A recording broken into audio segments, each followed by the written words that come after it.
Imagine having a wise mentor with extremely long grey hair and beard, maybe with a crooked nose and a cute smile. Like Dumbledore or Gandalf, maybe like Uncle Iroh or even Yoda. I always wished to have a wise master like that. Someone who would show me the way when I felt lost. Someone who would tell me what I was doing wrong and what I should do next. I'm sure you would wish that too.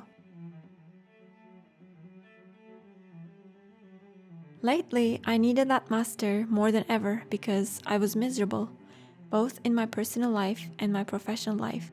And not so long ago, I found that master. Unfortunately, he was dead for 2500 years, but luckily he had a book full of wisdom. His name is Lao Tzu, and his book is Tao Te Ching. By the way, he even had extremely long grey hair and beard too, probably. Having found my master, I read his book Tao Te Ching many times. It's a deep text that's written 2500 years ago. Even the title itself has many interpretations, but I can say that it generally means the book of the way and virtue. I found a lot of beauties in the verses of Lao Tzu that helped me to reach a more peaceful state of mind, and I wanted to share my perspective with you.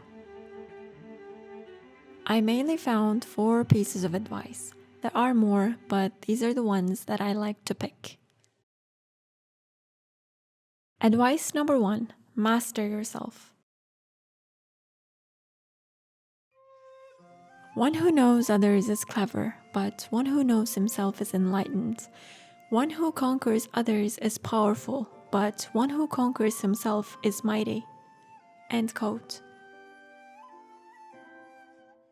Every human being is a universe in themselves, but I think most people live on the surface of their personality. Imagine the personality as an iceberg. Most of it is buried underwater. The motivations behind all our decisions, the sources of our thoughts, the experiences that generate our habits. Our actions are merely the tip of the iceberg.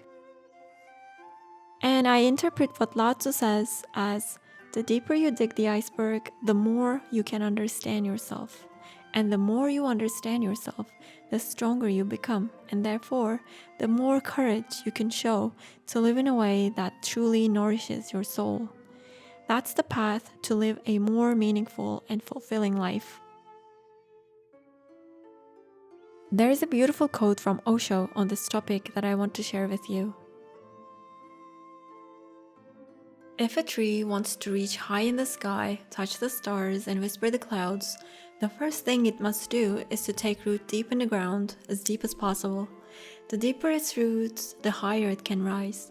The same is true for the inside and the outside. The deeper your roots inside, the closer you will come outside. End quote. Advice number 2: don't compare because definitions are illusions. When everyone in the world sees beauty, then ugly exists. When everyone sees good, then bad exists. End quote. Lao Tzu implies that in nature there are no definitions. We create the definitions, categories, and abstractions to create an order and make our lives easier. Even though we make use of these definitions in our daily lives, realizing the fact that all these definitions are artificial will put us into perspective. It will let us think more freely. For example, this is a cup, right? Yeah, it's a cup in the context that we humans created. We use it to drink things. But what is it in its essence? It's an object made of ceramics. It's made of silica, aluminum, magnesium atoms. Maybe it used to be a piece of rock. Maybe it was the shell of a star much before that. Maybe it will become a piece of rock again. For a cat, it's a toy to push off the table. For us, it's a cup.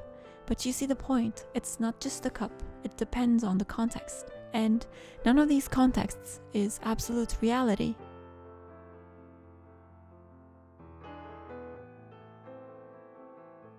There are different kinds of cups: big cups, small cups, glass cups. They all have different purposes, and everyone prefers a different one for their taste. The cups in their nature don't compete with each other, they're just what they are. Let's say we want to create a hierarchy for some reason, and we say small cups are noble. By assigning novelty to small cups, we automatically created the notion that big cups are not noble, they're peasants. And that's sad for big cups, and quite untrue. See, by assigning a definition, we created a conflict. This is a delusion, maybe sometimes a necessary delusion for practicality and progress, but nevertheless, it still is a delusion that drifted us away from the essence of nature. So don't get too caught up with the definitions, they're not true. Don't compare based on these definitions, it's kind of meaningless in the grand scheme of things. Advice number 3, don't be rigid. The living are soft and supple, the dead are rigid and stiff. In life, plants are flexible and tender. In death, they are brittle and dry. End quote. What do you think is rigid? I think holding too tight onto ideas is rigid. Resisting change is rigid. Attaching yourself to people is rigid. It's simply against the flow of nature.